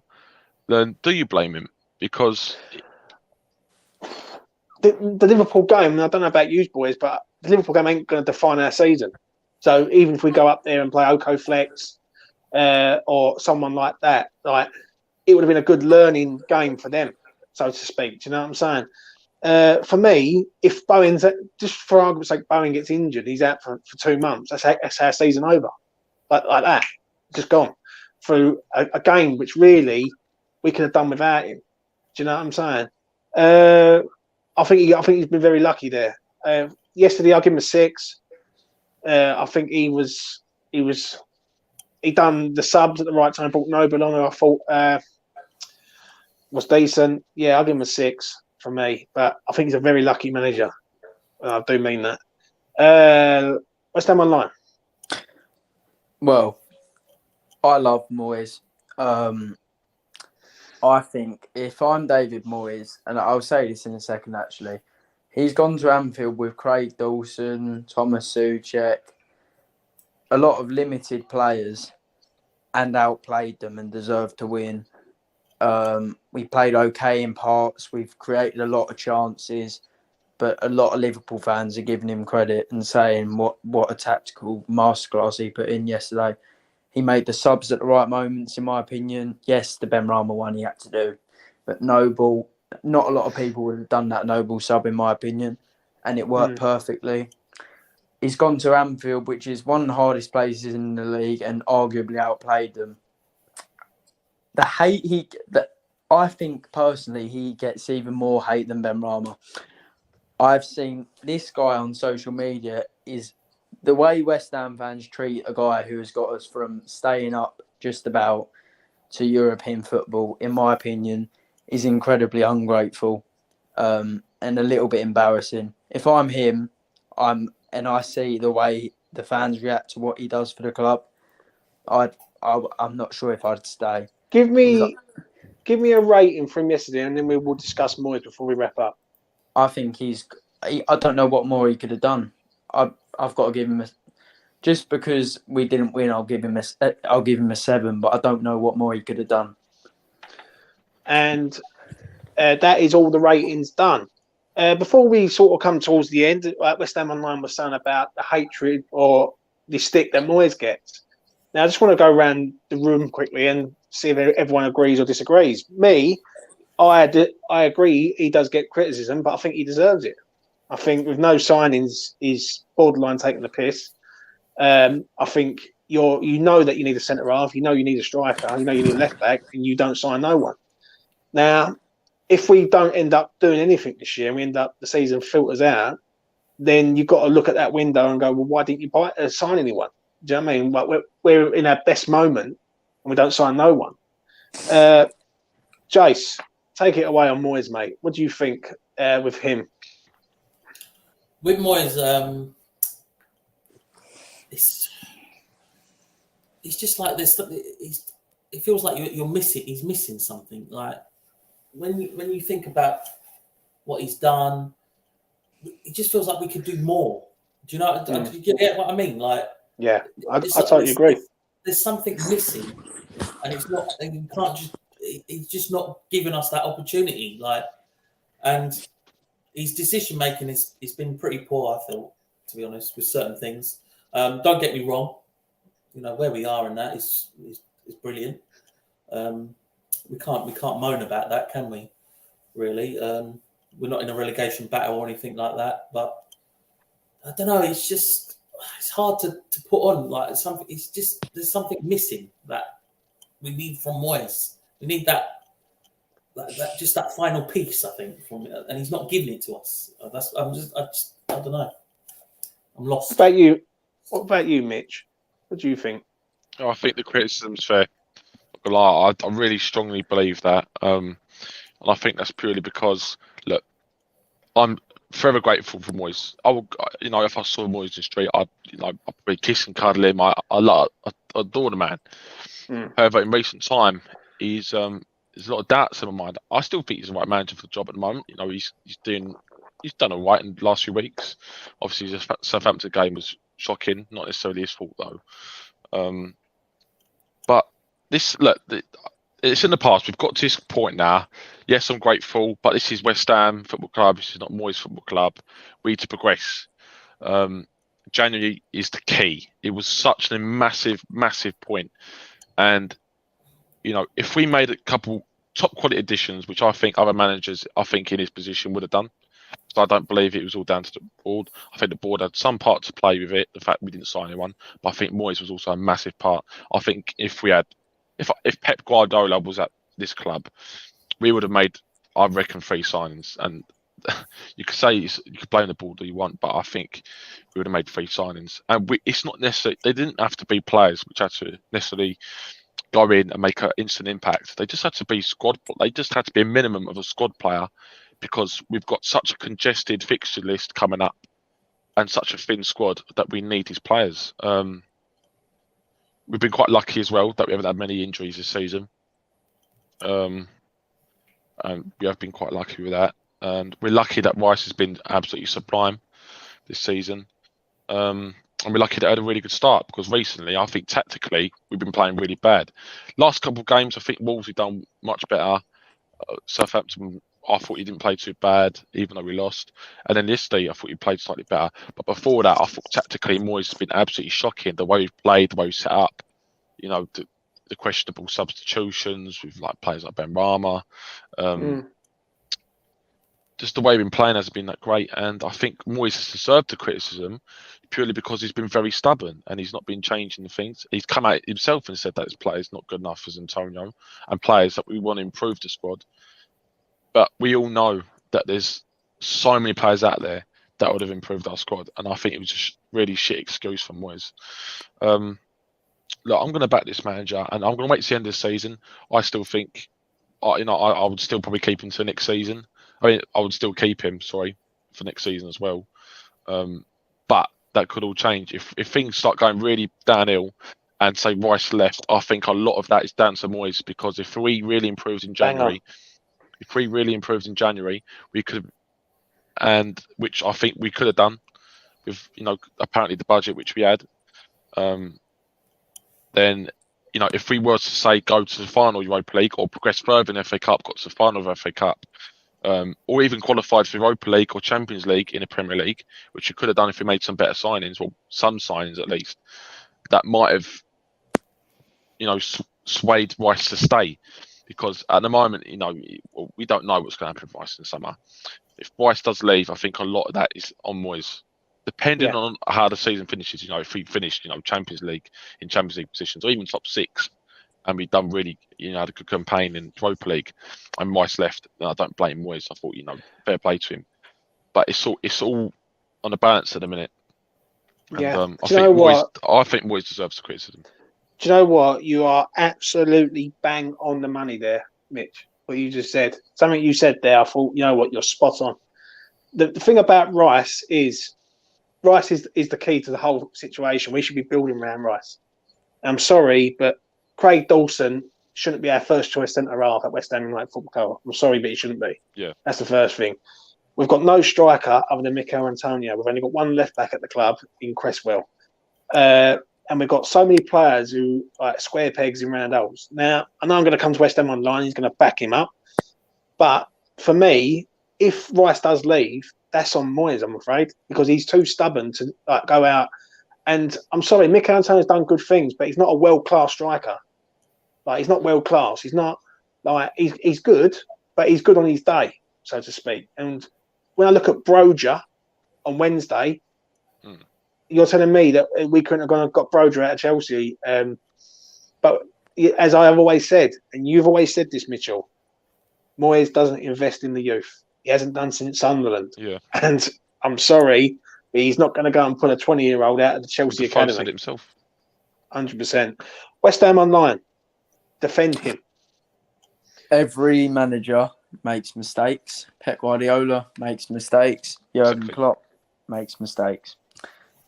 It just feels like this thing that people seem to be holding on to about Moyes, which I completely get. Did I want a striker? Absolutely. Yes, I did. Did I want a striker in January and think that we needed one? Yes, I did. Did I look out there and think of a viable option who can replace Antonio right now in the January window? I'm not really sure if I did. If we could have got a striker and Moyes has projected him, yes, I completely agree. He deserves criticism. But what's beyond criticism is some of the things I've seen. As Scott has just said in the chat, Moyes out. I've seen Moyes out on a lot of channels today. People saying they're going to take banners, Moyes out. For me, it's just going slightly too far. Now. I think it is going very overboard. Even if we finished 8th, I'd still say Moyes in because at the moment I believe he's the right man for the job. If I could relate it to anything, it would be the Mikel Arteta thing at Arsenal. Now, Arteta's finished 8th 2 years in a row, and I saw people last month saying if Arteta doesn't get top 4, no matter what, if Arteta don't get top 4, I'm Arteta out.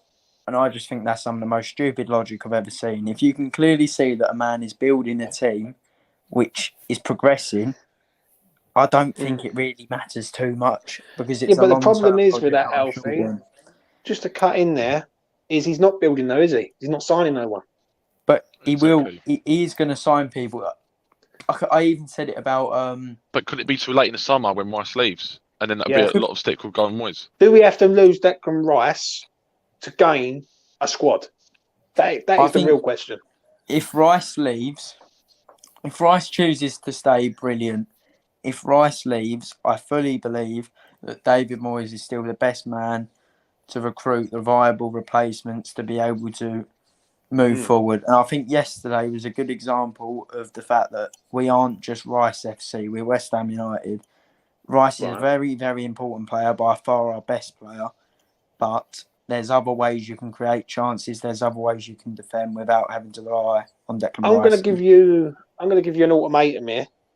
Yeah. If I told you that you had to keep David Moyes or you had to keep Declan Rice, which one would you keep?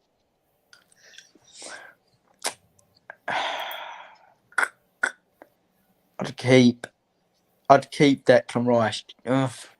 I'd keep Declan Rice just depending on who the manager is coming in. But this is the thing I don't get, where Scott said, I've got Villa fans laughing at me because we've only got one striker at the club. I want us to I'm not saying having one striker at the club is a good thing. But when you look at how Klopp built Liverpool, completely different situations, clubs, I know, but they were 8th when he came in. You look at how Klopp built Liverpool, how Tuchel built Chelsea, how how did he build them? How did he build them though? Money. You look at who they have up front. A lot of teams nowadays, it isn't necessarily a fact of get a striker in. Football's evolving past just looking for a number 9. It's about finding someone who suits you.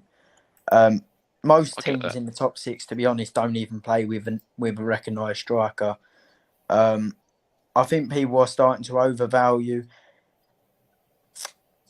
how important it was to just bring in a guy who, let's say he's got 15 goals last season, bring him in.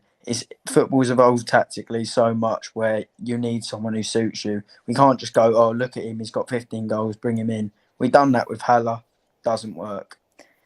What do you think of Haller, by the way, West Ham Online? Haller, I think he's a good player in the right system, but in our system, I thought he was useless. I actually don't rate him all, for being honest. I wouldn't even say his system. That's a conversation for another day, and I'm not to be honest, makes me sick. I think he stands still for us. He didn't move around a lot, and I know exactly Antonio that's the key. To the wing. That is the key. I know Antonio moves to the wing too much, but then I look at who we could have got in. I don't know who. People always say Moyes needs to get a striker. Completely agree. Thumbs up. But who? He could have got Origi. He didn't want Origi. He didn't decide he said that. Why did we get Origi? You could have got Origi. You could have got Origi. You could have got Chan. You could have got Daka. You could have got other players out there, but he chose to go with no one. Chan isn't great. He's a decent player, but as a backup, I don't know about that, Alfie. He's got 3 or 4 goals in the Premier League. He has been injured. Ollie Watkins is another one that Scott mentioned in the chat.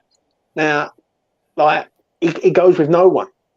I understand it. Listen, I'm not Moyes out, but I think Moyes' stubbornness is one of the major reasons why he's holding us back. Right? Because he's stubborn. Is he stubborn? Or is he just stubborn, yeah. Well, is he trying to build for the long term? I will break it down for you. His signs actually have been good. His signs have been pretty poor. And I'll break it down for you quickly before we sort of come towards the end. To only have one left back at the club is an insult.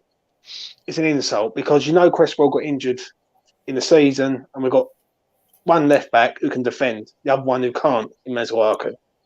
You are relying so much on Mikel Antonio not to get injured at all. And then you are chasing the team around. If you take Mikel out, put Bowen up front, can you see what I'm saying? I get that point. I get it. But what I will say is I genuinely believe, and it's shown in his positioning lately, I genuinely believe that Jarrod Bowen is a better striker than 80% of the backups shoehorn people were mentioning as a short-term fix. Yeah, but then you lose Bowen on the wing. I know you lose Bowen on the wing, but then we have Benrahma, Forlan. Yeah, but they're not good enough. They're not good enough at the moment. I think they're good enough for 6 months. And they're not quick enough. That's the key. They're not quick enough. You lose a lot of pace. You've got no pace in on either wing. Look, I agree. We need Bowen. Bowen is better on the wing, but it's like saying we're getting a backup striker. They're not good enough either.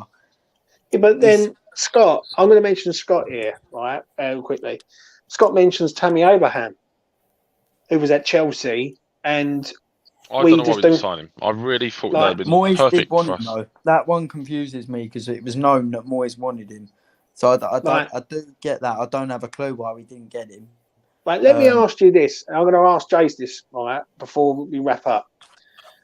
Is it a case of that Moyes thinks he wants players that realistically West Ham can't attract? Can really, I'll ask Jase this, can West Ham attract the high-end calibre of player? Yeah, I think we can. At the minute, not top end, but Villa do it. It's all about money and targets, and if you really want the player. You know what? When he's obviously they've tried, I think, and it didn't work because they don't believe in Moyes. I don't think they believe in. Look, they got him out, didn't they? He kept us up. They got him out for Pellegrini. But they brought him back in. They got him back because they didn't know what to do. They pinned their hopes on Moyes. The board got really lucky with the fact that he worked. Yeah. I'm going to say this about him keeping us up quickly before I find out from Jase, yeah? Don't forget, we had a global pandemic, yeah, when everything shut down, when we was in a relegation battle, right? Mm. We didn't come back till June. We got all our players back fit, and if it wasn't for Yarmolenko scoring that goal against Chelsea, we would have been sitting in the Championship. Moyes is a very lucky manager to have a global pandemic, I think, because we were going down. Even if we draw to Chelsea in that game, we probably would have stayed up the way things were going. Right, but at the time, we didn't know that. Now, the season that started last season, the first game, Newcastle at home, we lose 2-0. We get completely outplayed by Newcastle. Everyone's up in air for the Dean Garner sale. And that's the last time we had fans in the ground to the Manchester United game, which was a one-off last season. Right? And Boyd's done very well in a ground with no fans in it. Don't get me wrong. I thought he'd done amazing. But I will say one thing, that Jesse Lingard was the main reason why West Ham went from there to there. And listen, but Moyes signing, yeah, it's a great signing, but that's one of the reasons. Like, Jesse Lingard was the factor. He was.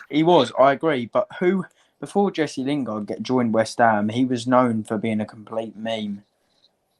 Moyes brought the absolute best out of Jesse Lingard. He saw what he was good at, and that was space. He's good at driving into space. He's good on the counter-attack, and he knows that he can finish. It was an inspired signing, and it's one that got us European football. He brought a feel-good factor back to West Ham, in my opinion, David Moyes as well. He made the players care and run, which I think people really underrate. I think it was Moyes or Rice has said it before. Not Moyes, Noble or Rice. Before Moyes came, the dressing room weren't that great. I think it was especially 2 years ago, there was a lot of miserable sods sitting in there. He's really brought the feel-good factor back to it. He's got rid of the players who don't care. I won't say their names, but he's got rid of them mugs. And he's brought in players who put their body on the line and embody what it means to play for the club. And for that reason, I can never, ever turn against him, because I think when people go through it and analyse exactly what he's done, there's limitations. If we start losing 3-4 on the trot, 5 on the trot, and we're playing like dreadful football, I'll be like, okay, David, you've reached your peak. But I can't turn against what he's done in the past, and I think that past will continue. See, because I see the placements. I can't understand that when you say that, because when I look at the January window, and it was clear as day for all of us to see that we needed players at this club because we was running on empty.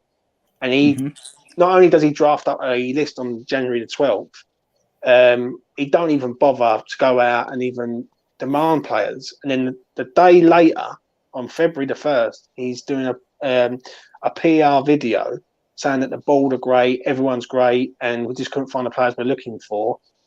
But Tottenham go out and sign players, Villa go and sign players, Everton go and everyone goes and signs someone, and West Ham can't find a left back, can't find a centre half, and we're in our best moment.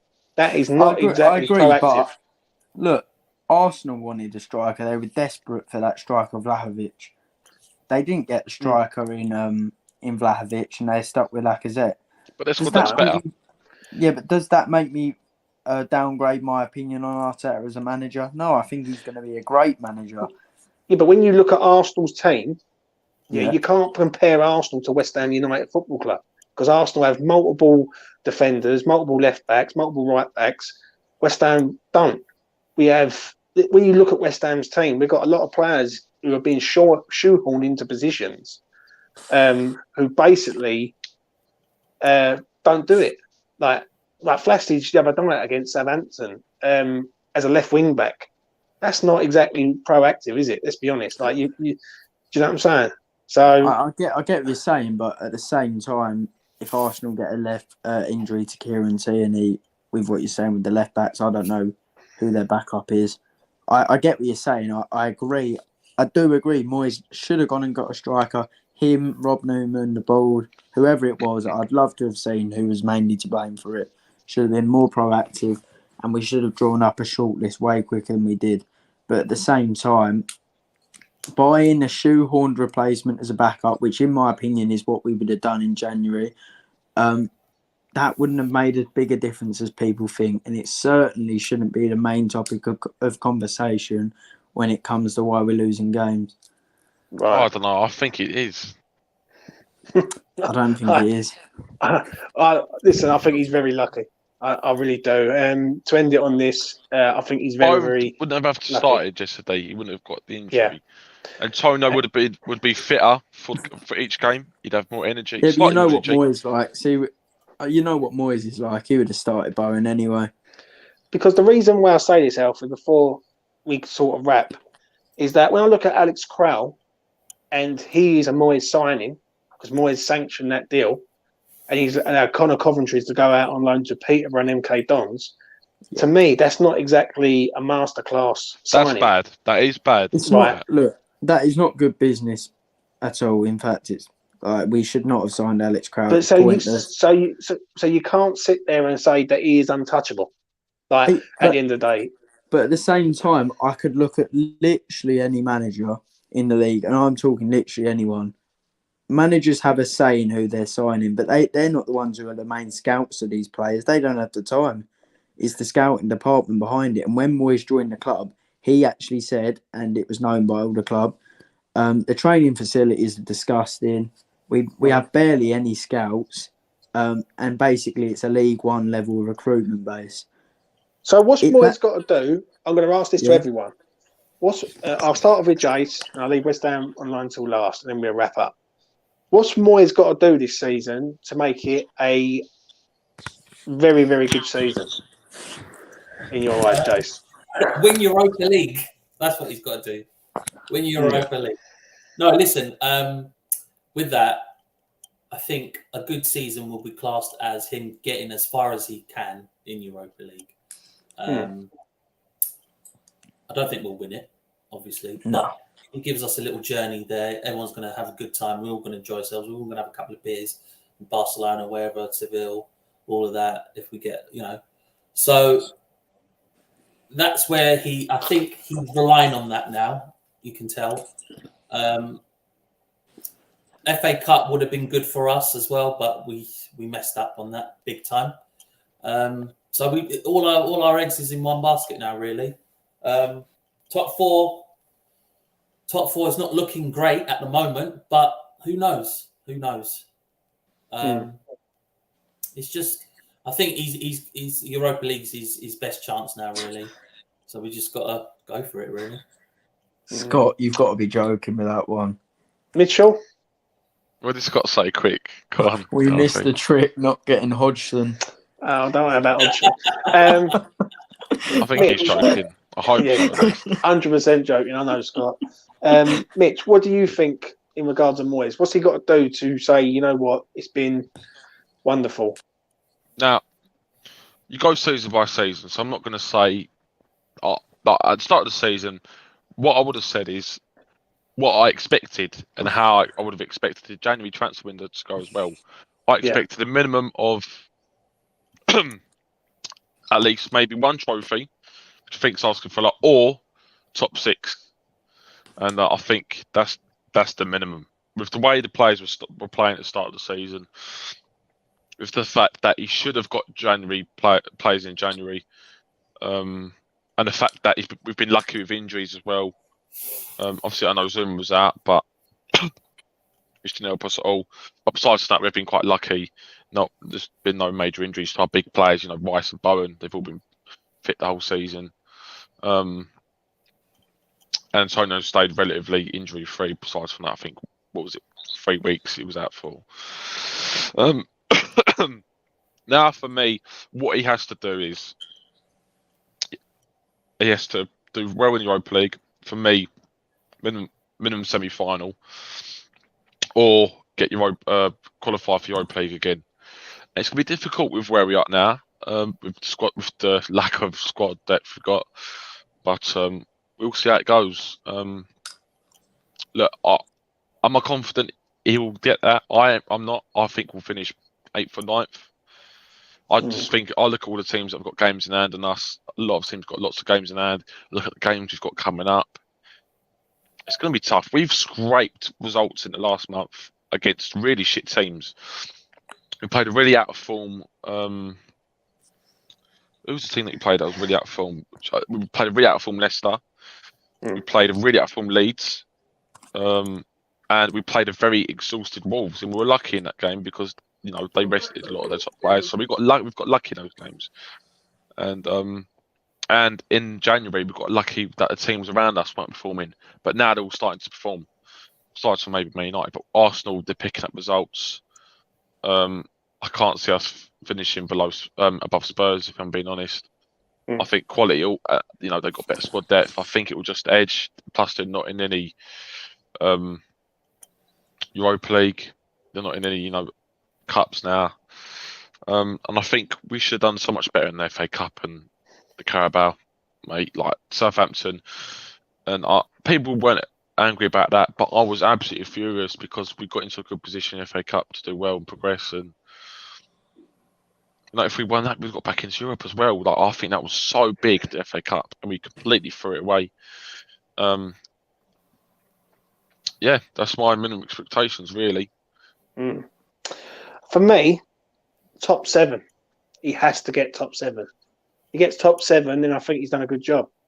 If he don't, if we finish 8th, 9th, or whatever, then for me, the January window will haunt him, and the fan base will turn around and say, "Well, come on, Dave. Like you're in the best moment. We're in Europa League, FA Cup. We're 5th in the league, 4th in the league, and you didn't sign anyone."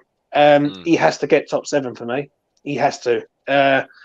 And if he don't, with West Ham being in their best moment, then for me, I'm not convinced with him. Like, because nothing is guaranteed. Like, we're not guaranteed to go and sign players in the summer. We might sign 2 or 3, but I've worked it out. We need about 8 players. That's no joke. We need a goalkeeper, goalkeeper, a left back, a centre half, a striker, a left winger. That's 5 I've named off the top of my head. And that's not even thinking about replacements like Mark Noble, Yarmolenko, to name a few. So we are massively hoping for the biggest West Ham window in history. Is it going to happen? No, it's not. And it ain't going to happen. And I do agree with what Mitchell said earlier on. I make Mitchell 100% right. If Declan Rice leaves this club in the summer because his lack of ambition, that to me falls on Moyes. Because Moyes could have said, right, I'm going to go out, I'm going to go and get these players in. And it would have showed ambition. Do you know what I'm saying? So for me, top 7, I think the Europa League is going to be a push. I think if we get past Seville, then that's an amazing achievement. But top 7 for me. And the final word with West Ham Online. The start of the season, I predicted us to come 10th. I think now we have to get top 7. I agree, and I think we will. I've watched Wolves recently, and I haven't been impressed. I look at the teams below us, and I don't think they're better than us. In fact, I think that we can still come above Man United. I don't know if we will. And I'm not sure Tottenham are very good either. I think Arsenal will definitely get top 4. I think they're by far the best setup of the 4 teams chasing it, if you like. But I think the aim should be 7th at a minimum. potentially 6th. In the Europa League, if we can get a great result in Seville and try and beat Sevilla, that would be amazing. And I think it would be a great memory for the fans personally. If we could go on to win the competition, I think that would keep Rice because we'd be in the Champions League. And I don't think it's completely impossible winning Europa League. Do I think it will happen? No, I think Barcelona will win it. But at a minimum, we I need just to think get Barcelona top will win 7. Yeah, I think Barcelona will win it, but they're not brilliant either at times. I think they're pretty shit. They've improved under Xavi, but Yeah, they have. Yeah. But I think the aim should be definitely top 7, and to try and beat Sevilla. Well, we will find out, gentlemen. We will find out. I want to thank all the boys for coming on tonight. I really do appreciate all your time. Where we've done a long show tonight, hour and 50 minutes, and Jase looks knackered, mate. He's probably been on it all day. I'm fine inside. I know, mate. I know. Thanks, Jase, for coming on. Thanks, brother. Mitch, as always, thank you very much, mate, for coming on tonight. Really do appreciate you coming on. And West Ham Online, he's a young lad. He's opinionated. That's what it's about on here. Thanks for coming on, mate, also. I want to thank everyone in the chat tonight. I triggered a few people with the Lanzini 5. I must admit, they was all going berserk. I'm going to go back and watch that in the morning. Yeah, I love it. That again. I love it. But yeah, it is what it is. And please do like and subscribe to the channel for more top banter, I must admit. But, we roll. Seville, Thursday, West Ham, Europa League. It's going to be massive. It's going to be a big game. Just don't go there and lose. That's the only thing I will say on West Ham. Just even if we get a 0-0 draw, I'll be over the moon. Get them back to the LS. Goals. No, we need goals in the away fixture. It's good to get a goal at least. No, there's no away goal over, is it? No, anymore. There's no away goal. Yeah, No. So it's whatever happens based on the night. So West Ham, just don't lose over there. Just keep solid, keep strong, and if we can nick the game, then great. I'll take a 1-0 right now. But we will find out. Anyway, enjoy your week, and West Ham, bring it home in Seville. Anyway, have a good week, everybody.